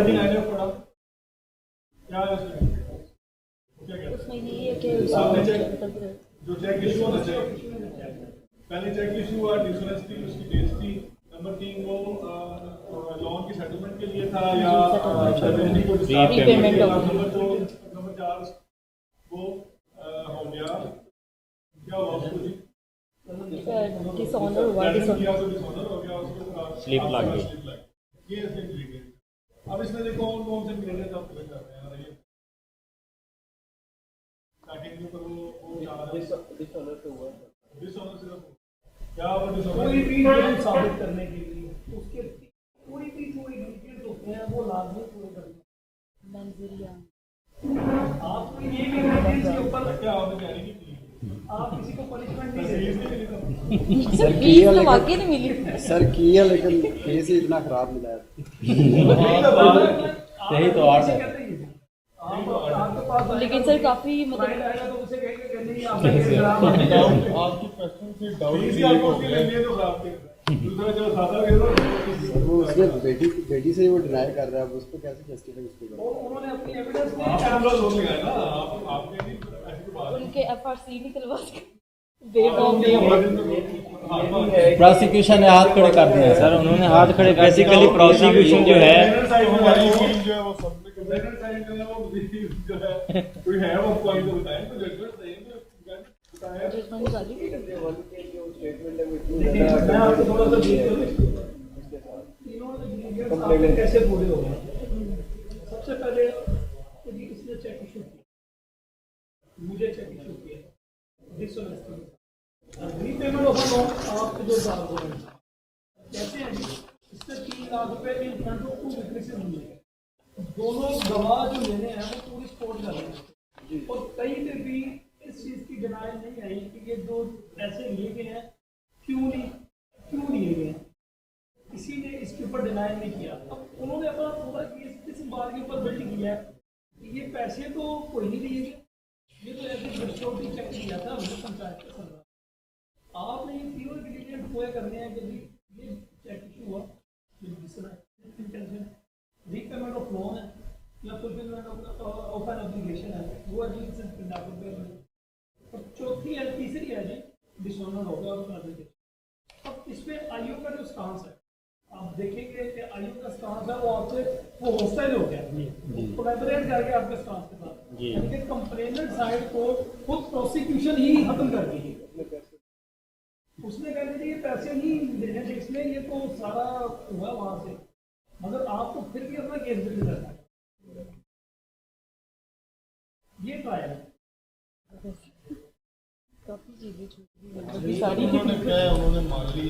sir under the circumstances prosecution अपना केस साबित नहीं कर सकी और यहाँ पे बेनिफिट ऑफ डाउट भी हमें जाता है और जहाँ पे 2 वर्जन्स आ जाए। बेनिफिट डाउट सर इससे बड़ा साबित क्या करें कि इनका जो PW है, एक कह रहा है सुबह 5 बजे, एक शाम को 5 बजे, एक जगह को और बता रहा है, दूसरी को और बता रहा है। वो कह रहा है ये पैसे जो है मेरे पास गंदम और चनों के आए थे वो मैंने फरोख्त की थी। जो PW वो कह रहा है जी उसने भैंस से फरोख्त की थी। इससे बड़ा बेनिफिट, इससे बढ़कर सर बेनिफिट ऑफ डाउट जो है वो इसमें हम और सर इसमें ये जो है ये तो ड्यूटी थी प्रोसिक्यूशन की कि वो अपना केस साबित करते, जो कि वो इसमें बुरी तरह नाकाम हुए हैं। और जहाँ पे सर वर्जन्स जो हैं वो अगर जो अक्यूज़ की फेवर में होगा उसी को कोर्ट जो है जी वो प्रीवियस जो मामला हमारे बेटे की शादी जो है वो इनकी बेटी जो बाकी उसने उनके साथ मैरिज की हुई है उसकी वजह से कॉपीज उसके साथ जी कंप्लेन इस्तगासा भी किया हुआ है जी। This is the reason for involvement of private complain. अधूरे वाला इसमें कुछ अथॉरिटीज भी हैं। इसमें 2021 PCRLJ 586 इसमें सर जो है इस्तगासा खारिज फरमाते हुए अंडर सेक्शन 250 CRPC इन्हें जो है सर वो कॉस्ट भी फ्री एंड प्रीवियस हमारे खिलाफ कंप्लेन फाइल करने में जो है वो फाइन सर जो है उनको 1 बजे खाना वो तो हम प्रोसिक्यूशन में जाएंगे इनके खिलाफ। और इसमें जो मेरे डिफेंस काउंसिल ने बताया कि जो जजमेंट पास किए उन्होंने बताया कि 2021 PCRLJ 586 सर उसमें तो बता रहे हैं कि बेनिफिट ऑफ डाउट आ रहा है, नो डाउट, लेकिन सर एक क्रिमिनल एक्टिविटी के ऊपर भी एक मेरी रिकमेंड है, मैं सबमिट करता हूँ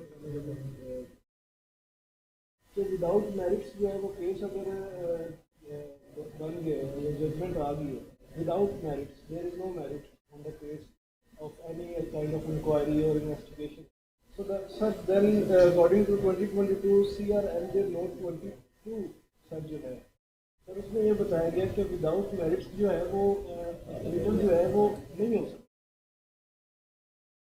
CRLJ को तो बंद हुए अरसा हो गया जिसका ये जुड़े हैं सर जिससे इन्होंने रेफर किया है उसमें 2022 में रेफर कर रहे हैं, CRLJ तो बंद हुए अरसा इसमें जो प्रिंसिपल ये सेटल नहीं हुआ, उसमें जो अपील थी वो नॉन प्रोसिक्यूशन में खारिज हुई थी, ये जो केस आया है यहाँ पे फिट नहीं आता था। तो सर ये फाजिल मेंबर ने ये आर्गुमेंट्स में ये मान भी लिया कि डाउट क्रिएट हो गया है, क्योंकि ऐसे हमारा जो केस है वो एस्टैब्लिश हो गया। अब जनाब जजमेंट या वेट करें ऑर्डर का, हम अच्छा बहुत अच्छा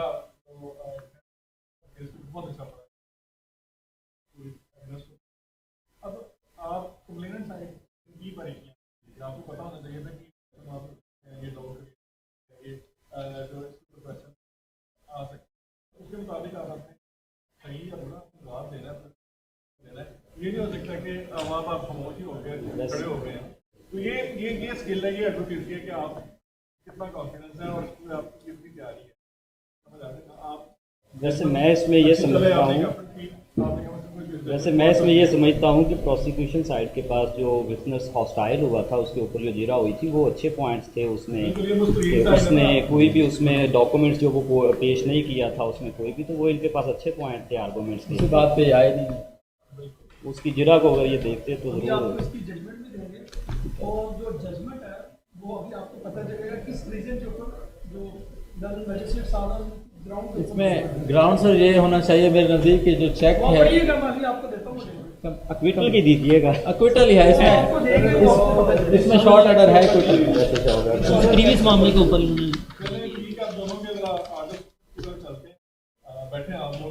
thank you sir, thank you जी।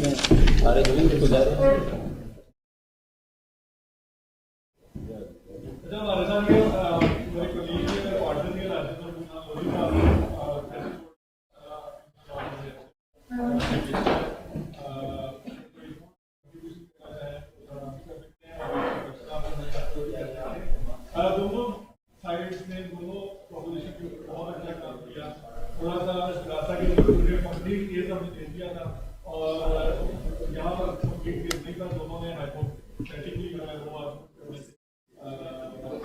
उनके पास तमाम फैक्ट्स मौजूद थे, यहाँ पर ऑर्डर दिया था दे दिया हुआ था, जबकि आपके पास तो खैर दोनों ने बहुत अच्छी तैयारी की, उसके अंदर ये कुछ होता है दोनों ने बहुत अच्छा जो है वो परफॉर्म किया है।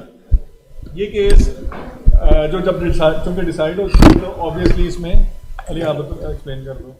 जी जज साहब ने इसके ऊपर एक फिल्टर दिया है कि जी मैनेज ऑफ द कंप्लेनेंट जो है वो साफ नजर आ रहा है, क्योंकि जो चेक था वो था एज ए श्योरिटी पंचायत के सरबराह के पास था, क्योंकि कस्टम से यही होती है, जज साहब ने अपने ऑर्डर्स में लिखा, मैं भी आपको ऑर्डर देता हूँ तो जी कस्टम है कि जहाँ तक पंचायत बैठती है कोई भी तो वो पार्टी से श्योरिटी भी तलब करते हैं, चूँकि यहाँ पे उसकी बेटी की लव मैरिज की कंप्लेनेंट की अक्यूज के बेटे के साथ, तो इस वजह से वो अक्यूज से कुछ लेना चाह रहे थे ताकि कल को अगर कोई फैसला होता है तो वो उसके ऊपर पूरी तरह इम्प्लीमेंट करवा सके। इस वजह से चेक उसने, और जज साहब के नज़दीक भी यही राय थी कि ये चूँकि इसने अपना बिल्ड नहीं किया कि किस मकसद के लिए पैसे दिए गए हैं, और ये बिल्ड हो रहा है कि ये चेक चूँकि सरबराह पंचायत को दिया गया तो उसकी मैनेज पहुँचाया चेक इसके पास, डायरेक्टली चेक का देना साबित नहीं हुआ।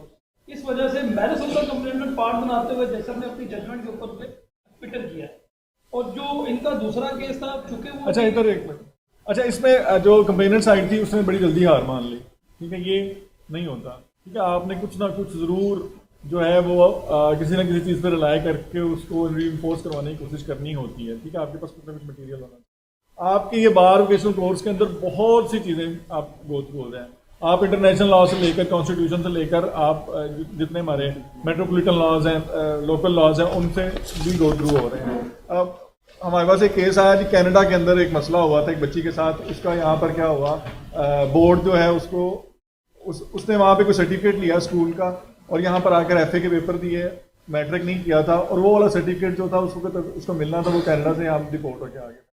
अब हमारे पास कोई चीज़ ऐसी नहीं थी कि हम वहाँ से साबित कर सके उसने मैट्रिक वहाँ पे किया है। उनको बार बार ईमेल्स लिख रहे हैं, लेटर लिख रहे हैं, कोई रिस्पॉन्स नहीं आ रहा। हमने जी इंटरनेशनल लॉ का हवाला दे दिया कि एक बच्चे का जो है ना best interest of a child, वो एक फंडामेंटल प्रिंसिपल है और उसके ऊपर जो है ना कोर्ट को रिलाई करना चाहिए और हमें इक्विवेलेंस का ऑर्डर करना चाहिए बोर्ड को। अच्छा, हमारी कोर्ट को तो अभी समझ नहीं आई, लेकिन वो वाली पिटीशन उन्होंने उठाकर तो उधर कनाडा में उस काउंटी को भेज दी, वो जो डिस्ट्रिक्ट थी उसको भेज दी। अच्छा, उन्होंने कहा कि इन्होंने तो अच्छा वो उस इंटरनेशनल कन्वेंशन के वो भी पार्टी हैं, हम भी पार्टी हैं। अब जब वो पार्टी बनते हैं तो अपने पूरे सिस्टम के जरिए से बनते हैं। हम थोड़ा सा, हमारा सिस्टम ये है कि हम पहले साइन करते हैं और उसके बाद अपने लॉज को चेंज करते हैं। वो पहले अप्रूवल लेते हैं अपने लेजिस्लेटर से और उसके बाद जो है वो कोई भी कन्वेंशन जो है वो साइन करते हैं। अच्छा, वो उनके लिए बड़ी इंपॉर्टेंट थी, उन्होंने फौरन जो है ना वहाँ से रिस्पॉन्ड भी किया और वो लेटर भेज दिया, काम वहाँ से हो गया। यहाँ से जज साहब ने कहा यार तुसी की कीता है, इंटरनेशनल लॉ में मैं की करा, ठीक है। लेकिन क्या है कि कोई ना कोई तो रेमेडी आपके पास होनी चाहिए ज़हन के अंदर, आपने कुछ ना कुछ स्पोर्टिंग जो है वो निकाल के रखनी है। यही लॉयर का काम है, यही आपकी एडवोकेसी, ठीक है ना। इतनी जल्दी हार नहीं माननी, किसी ना किसी चीज़ के ऊपर आपने ज़रूर खेलना है, ठीक है। आजकल खेलने वाला लफ्ज़ बड़ा हुआ है, तो कोई ना कोई ग्राउंड आपने बनाकर उसके ऊपर खेलना है, ठीक है। चलें अली, इस साइड पर क्या वो फैक्ट्स थे और क्या रिजल्ट हो रहा है? अच्छा, इस साइड के जो फैक्ट्स थे वो बड़े सिंपल थे कि वो लड़के ने फैक्ट्री छोड़ने के बाद जो चेक जारी हुए हैं और वो कैश हुए हैं और डिसऑनर हो गए हैं साहब। अब यहाँ पे दो चीज़ें मैंने एक पहले बात बताई थी सबको कि आयु ने अपनी फाइंडिंग में लिखा था कि जो पैसे देने हैं वो साबित नहीं हो रहे मगर चेक देना साबित हो रहे हैं। इसके ऊपर एक जजमेंट है सुप्रीम कोर्ट की 2014 CMR 1390।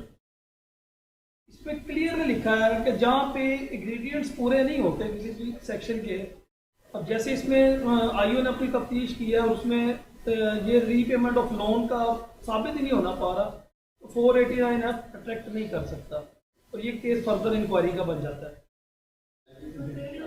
2014 CMR 1314 2014 SCMR 1369। इसमें जज साहब ने क्लियरली मेंशन किया कि जहाँ पे इंग्रेडिएंट्स पूरे नहीं होंगे, आपकी रीपेमेंट ऑफ लोन ही साबित नहीं हो रही, तो आप आगे कैसे चल सकते हैं। अब आप ये देखें कि ये केस फिर इक्विटल का बनेगा कि डिस्चार्ज का बनेगा।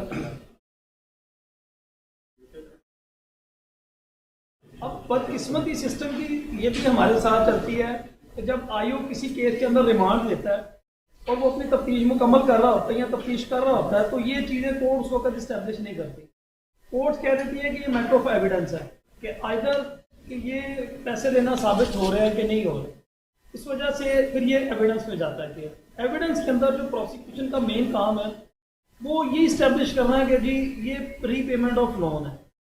और रीपेमेंट ऑफ लोन के लिए आपको सबसे पहले प्रोसीजर, अब इनमें से एक भाई ने कहा कि जी कैश दिए थे पैसे, कोई भी कंपनी जैसे इन्होंने बताया कि जी जो भी फाइनेंशियल प्रोसीजर होता है तो कैश नहीं देती company. Presentation of an application, जो भी आपने लोन लेना है एक प्रेजेंट करेंगे, एक एप्लीकेशन देंगे कंपनी के मैनेजर के नाम पे, CEO के नाम पे, जो भी अथॉरिटी है कंप्यूटर उसके नाम पे वो प्रोसीजर होगा। और इस केस के अंदर किसी भी कंप्लेनेंट ने कौंसल ने ये आर्गू नहीं किया कि ये प्रोसीजरल जब तक कंप्लीट हुआ ही नहीं कि प्रोसीजर कंप्लीट हुआ है। एक पहले इन्होंने एप्लीकेशन दिया, वो एग्जिबिट करवाई है, प्रोसीजर था। एप्लीकेशन प्रोसीजरल हो रही थी, उसके ऊपर हमारे फाइनेंस डिपार्टमेंट ने साइन किए, जो HR मैनेजर था उसने साइन किए, जो भी डिपार्टमेंट कंसर्न थे उन्होंने साइन किए, वो रिपोर्ट साफ है। कोई आपकी तरफ से ये आर्गूमेंट्स नहीं आया और ना ही आपने ये इसके ऊपर कोई प्लीज ली है। नहीं, अब मैं कंप्लेनेंट की बात कर रहा हूँ, ये कंप्लेनेंट ने साबित करना था। अच्छा, आपके पास एक क्वेश्चन था कि क्योंकि ये चेक कंपनी का और कंपनी की बिहाफ पर जो बंदा कंप्लेंट दर्ज करवाया आया उसके पास कोई अथॉरिटी है, तो लॉ कंपनी लॉ कहता है कि जो भी लिटिगेशन होगी वो after the approval of board होगी ना।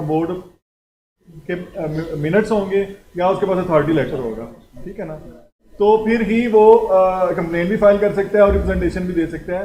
और कई दफ़ा ऐसा मामला होता है कि उसमें रिप्रेजेंटेशन नहीं होती, उसके पास ना अथॉरिटी होती है, तो केस वहीं पे फाइल हो सकता है। तो ये जो है आपने एविडेंस पे वो भी पेश करना था, उसका अथॉरिटी लेटर। अच्छा, अभी एक बात हुई थी इंस्टेंटली ट्रायल का, बड़ा बेसिक वो हिस्सा है कि अली साहब ने एक बात करी कि जी आप बताएंगे कि ये एक्विटल का केस था कि या डिस्चार्ज का केस। तो बेसिक ट्रायल पे जो बात होती है ना, वो इनिशियली तो आप लोगों को पता होना चाहिए कि एक्विटल क्या है और डिस्चार्ज भी क्या है। किसी दोस्त को पता हो तो बताए जी, एक्विटल और डिस्चार्जिंग में डिफरेंस जी बताएं।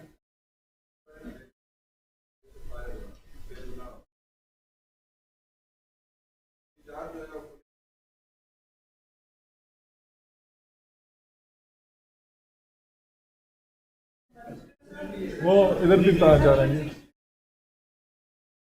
क्या कर सकता है जी? अच्छा जी, चलिए।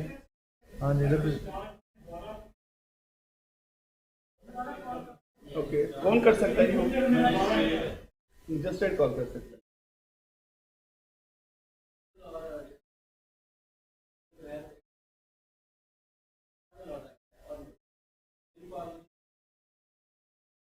Exactly.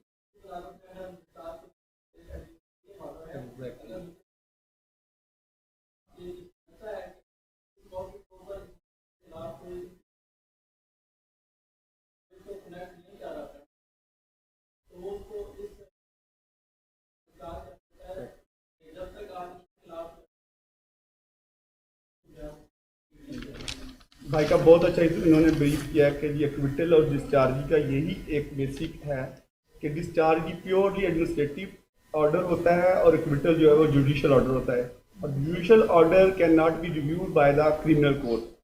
और इसका जो डिस्चार्ज की है वो obviously during the course of investigation में अगर कोई ऐसी चीज़ नहीं सामने आती कि जो कि लाइसन करती हो किसी अकरंस से या सफा मिसल पे कोई ऐसा बदनीति या कोई ऐसी एविडेंस जो कि डायरेक्टली इनडायरेक्टली उसको इन्वॉल्व कर रही हो, तो पुलिस के पास इख्तियार है कि वो उसकी डिस्चार्जी मुरतब कर दे। लेकिन डिस्चार्जी की जो पेनल्टी है, जो फाइनल होना है, वो फाइनल मजिस्ट्रेट ने ही करना होता है। जब जुडिशियल मजिस्ट्रेट के पास जाता है तो मजिस्ट्रेट जो है ना उस पर एग्री करे या डिसएग्री करे, उसके पास ऑप्शन होता है कि एडमिनिस्ट्रेटिव ऑर्डर है, अगर तो वो एग्री कर देगा तो वो फाइनल हो जाएगा, तो बिल्कुल वैसे ही जैसे कि ट्विटर के बाद वो फाइनल हो जाएगा, उसका आगे सेकंड रेमेडी वो फिर जुडिशियल में कन्वर्ट हो जाएगा। तो अगर वो डिसएग्री कर जाए तो पुलिस बाउंड होती है कि वो रिपोर्ट अंडर 173 CRPC सबमिट करवाए और प्रॉपर जो है ना ट्रायल कमेंस होए और वैसे ही फर्दर जो नुमाइंदो और सारा उस प्रोसेस से गुजरे। तो बिल्कुल ये एक्विटल और डिस्चार्जी का जो बेसिक डिफरेंस है वो यही है जो भाई ने बताया, और बड़ा अच्छा भी है क्योंकि ट्रायल फिर स्टार्ट ही वहीं से होता है। जब 173 की रिपोर्ट जमा हो जाएगी तो उसके बाद ऑब्वियसली ट्रायल कमेंस होना होता है, उस पर फिर एविडेंस आनी होती है दोनों साइड से, और फिर फाइनल जजमेंट है उस पर क्या ऑर्डर होता है क्या नहीं ऑर्डर होता है।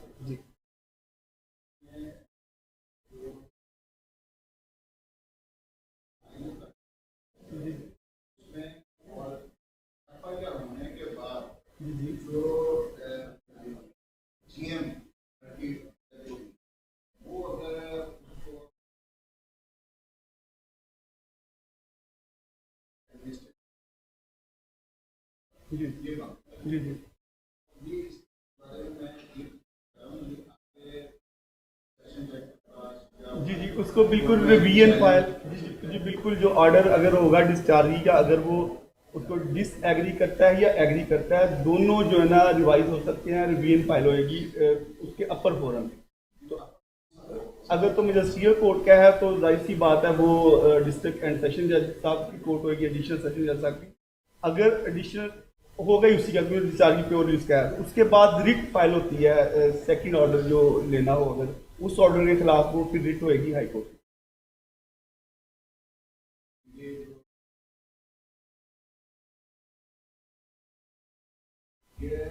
वो जी एडमिनिस्ट्रेटिव ऑर्डर नहीं होएगा, वो जुडिशियल ऑर्डर हो जाएगा। एडमिनिस्ट्रेटिव ऑर्डर तब तक है जब तक के SHO ने फाइनल करके डीएसपी से साइन करवा के डिस्चार्ज की कोर्ट में जमा करवा दी। जब उस पर कॉग्निजेंस लेके अपना वर्डिक्ट लिख देगा, एग्री करेगा या डिसएग्री करेगा, तो वो फिर जुडिशियल ऑर्डर होगा, उसकी रिवीजन अप्लाई करेगी बिफोर दी कॉम्पिटेंट कोर्ट, जो कि अपर फोरम होएगा एएसजे का या फिर डिस्ट्रिक्ट एंड सेशन जज का जो कंसर्न होगा उस पर। तो उस ऑर्डर के खिलाफ जब भी जाएंगे तो फिर रिट में आएंगे आप। जी जी जी जी उसके बाद जी जी जी जी जी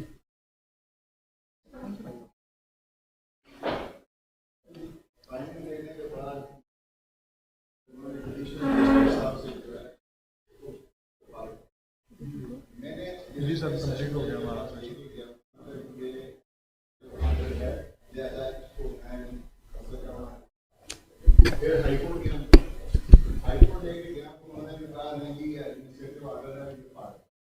मैं उसके पास सर सुप्रीम कोर्ट लेके गया, सुप्रीम कोर्ट ने जाके उसको क्योंकि दोनों कोर्ट का जो था कह लें कि वर्डिक्ट वो दोनों ही गलत थे, उन्होंने जुडिशियल माइंड अप्लाई नहीं किया। अगर किया होता तो आपको सुप्रीम कोर्ट तक जाने की नौबत ना आती। जाहिर सी बात है केस रिमांड हुआ होगा, दोबारा से आप तक जो है ना वो उसका जो ऑर्डर था उसने रिवीजन में जाना था, फिर उसके बाद रिट में आना था। बिल्कुल आप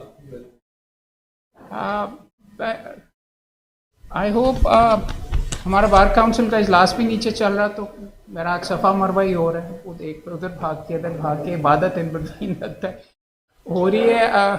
उम्मीद है कि बच्चा जो पाँव मार रहा है उसके साथ पानी का बीच में निकलेगा। और आप सारे के सारे कर रहे हैं, अपनी मेहनत वगैरह कर रहे हैं। हमारी खुशकिस्मती है कि आप भी यहाँ पे इतनी अटेंडेंस में, इतनी तादाद में यहाँ पे आ रहे हैं। मिकदाद भाई और हम तो मेहनत बीच में करते रहते हैं, मगर अल्टीमेटली करना आपने ही है। एड़ियाँ आपने ही करनी है, पानी का चश्मा आपके ही एड़ियाँ मारने से इंशाल्लाह फूटेगा और ये प्रोफेशन जो बेहतर डायरेक्शन के अंदर जाएगा वो इसी तरीके से चलेगा। देखो तहे दिल से, जैसे कि मैंने आपको पॉइंट आउट किया, ये मुझे बहुत अच्छा लगा। मैं यहाँ पे आया तो 8 वकील सामने सारे के सारे खड़े हुए थे और इब्तदा में आप देखेंगे मैडम आ जाइए, मैडम आई हुई। इब्तदा के अंदर मैडम कह रही थी कि मैंने तो पहले कभी किया ही नहीं। अगर आप हमारे इस आज सारे का सारा कभी मैंने खड़े होकर बात नहीं की। आज तीसरा दिन है, मैडम लगातार बीच में लगता है शौक भी बीच में शौक भी हो गया। और देखें असल में इस प्रोग्राम की सक्सेस स्टोरी आप हैं। मैं आपको ऐसे वैसे बीच में मस्का वगैरह नहीं लगा रहा। सच्ची बात ये है कि आपने हमारे सामने नज़र आ रहा है, वो भाई ने कल वो पीछे बैठे हुए हैं नुक्ता निकाला, वो मर्डर का केस जो आपके सामने था। सर कल एक मर्डर का केस हम कर रहे थे, एक्चुअल मर्डर का केस सुप्रीम कोर्ट तक पहुंच गया हुआ। उसमें ट्रायल के दौरान वो नुक्ता नहीं किसी ने रेज किया, दोनों वकीलों ने। उसके बाद अपील में किसी ने नहीं किया। उस बंदे को डेथ सेंटेंस हुई और डेथ सेंटेंस होकर उसको हाई कोर्ट में गई और हाई कोर्ट ने उसके अंदर शहराम साहब ने भी नहीं सोचा और बाकियों ने भी, ये उनके सामने नुक्ता नहीं आया कि जी रक्षा कहाँ पे रुका, कल जो बात सारी की सारी हो रही और भाई ने निकाल लिया। बात ये है, और आपको अपने आप के अपने अंदर ये कॉन्फिडेंस वगैरह ये होना चाहिए। वो चीज़ अब सुप्रीम कोर्ट के अंदर पेंडिंग है और इंशाल्लाह ये नुक्ता अगर उनके फेवर में हुआ तो ये शायद इस्तेमाल करेंगे वहाँ पे, राइट। आपके सामने भी सीनियर एडवोकेट सुप्रीम कोर्ट बीच में थोड़े से बौखला गए थे 1 सेकंड के लिए। और यही तरीका है, बिकॉज इस प्रोफेशन की खूबसूरती ये है कि आप एतजाज़ एहसन को हरा सकते हैं अपनी मेहनत ज़्यादा करके और इस चीज़ के साथ, अपनी ट्रेनिंग के साथ। और हम आपको फैसिलिटेट करने के लिए यहाँ पे हैं। आपके अंदर नज़र आ रहा है कि ये मवाद, ये मेहनत करने की चीज़ आपके अंदर मौजूद है। आप खुद हैरान रह जाएंगे। मैडम का मैं आपको बार बार ये इसलिए पॉइंट आउट कर रहा हूँ कि मैडम ने अब कॉन्फिडेंस के साथ करती हैं, शौक के साथ आती हैं। इस प्रोफेशन का मज़ा भी ये, मैडम से जितना मैडम अगर झिझक रही थी तो मैडम से ज़्यादा मैं झिझका करता था। मेरे से ज़्यादा शर्मीला बच्चा कोई ज़िंदगी में नहीं था। मेरे से 2 लफ्ज़ नहीं बोले जाते थे और मैंने वकालत को चूज़ भी एज अ प्रोफेशन इसलिए किया कि मैं चाहता था कि मैं चैलेंज हूँ और मैं ये जो मेरी में कमी कोताही है वो मेरी बेहतर हो। ये प्रोफेशन आपको इतना ज़्यादा पे बैक करता है और उसका एक एग्जाम्पल आज आपकी पार्टिसिपेशन की वजह से था। क्योंकि आपको याद होगा कि पहली के अंदर सिर्फ 3 लड़कों ने आर्ग्यू किया और उठ के चले गए। कल जब वो के उसको चश्मा चलना शुरू हुआ तो फिर बारी बारी सारे आने ही शुरू हो गए। वो बल्कि मेंबर जो हमारे मेंबर साहब थे कह रहे थे यार बस भी करो, मैंने भी बीच में करना है, लेकिन आप आ रहे थे। आज इतनी तादाद में मौजूद हैं, यही चीज़ है। मैं आपको कह रहा हूँ, आप सारे के सारे अपने बहुत ज़बरदस्त वकील आपके अंदर ऑलरेडी मौजूद है, उसको आपने बीच में से निकालना है। और उसके लिए ये जो हिस्सा बीच में डाला गया मिकदाद भाई का आज आपके सामने, दिस इज द अचीवमेंट। ये चीज़ें आप करेंगे, अपने दोस्तों के साथ करेंगे, सिर्फ इस चीज़ का ना इंतजार करेंगे मोहम्मद क़य्यूम का बार वोकेशनल कोर्स होगा तो वहाँ पे ये होगा, ये आपको। और मैं आप ज़्यादा बात मैं उन लोगों के लिए कर रहा हूँ, आप तो यहाँ पे हिस्सा ले रहे हैं जो वीडियो के ऊपर हम रिकॉर्ड करके अपलोड कर रहे हैं, कि आप अपने दोस्तों के साथ भी कर सकते हैं, आप अपनी बार एसोसिएशन में भी कर सकते हैं। ये कह देना कि जी लाहौर के अंदर हो रहा है, देखो हमारे साथ कितना जुल्म है, किसने रोका? आप अपनी बार एसोसिएशन के अंदर 5 लड़के बैठ के ये मवाद हमने सारा अपलोड कर लिया, वो करें।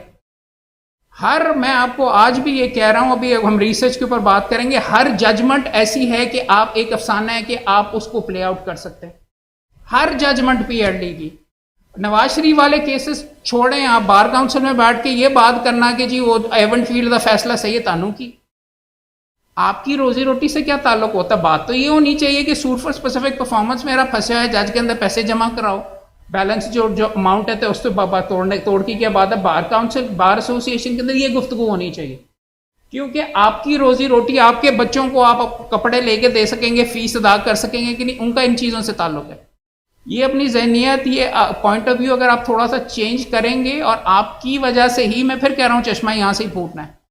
आप ये करेंगे और अपने दोस्तों के साथ आगे करेंगे तो मैं आपको कसमन कह रहा हूँ कि ये प्रोफेशन बहुत ज़बरदस्त है। मैं खुशी खुशी, मुझे थका हारा होता हूँ, लेकिन खुशी खुशी यहाँ पे आता हूँ, खुशी खुशी मुकदमा करने के लिए जाता हूँ। तो अल्लाह मियाँ की सबसे बड़ी नेमत ये है कि अच्छा प्रोफेशन हासिल करना। तहे दिल से एक हमारा मकसद यहाँ पे एक आउटस्टैंडिंग प्रोफेशनल जो कि ख़ास तौर पे कंट्रीब्यूट भी करते हैं लोगों की ट्रेनिंग के लिए, ये सबसे बड़ा सदका जारी है। मिकदाद भाई और हमारे भाई यहाँ पे जो मौजूद है, इनको तहे दिल से हम शुक्रगुजार हैं। इन्होंने आपको वक्त दिया, वक्त बहुत कीमती होता है वकील का, इनके लिए तालियां ख़ास तौर के ऊपर। और अब तमाम दोस्तों से इसको कहते हैं तहे दिल से शुक्रगुजार है। मिकदाद भाई आप लगती रहेगी, मैं मिकदाद भाई की तरफ से आप तमाम दोस्तों के लिए एक तोहफा भी है। हम चाहेंगे कि अब अभी दे दीजिए मेरे ख्याल में।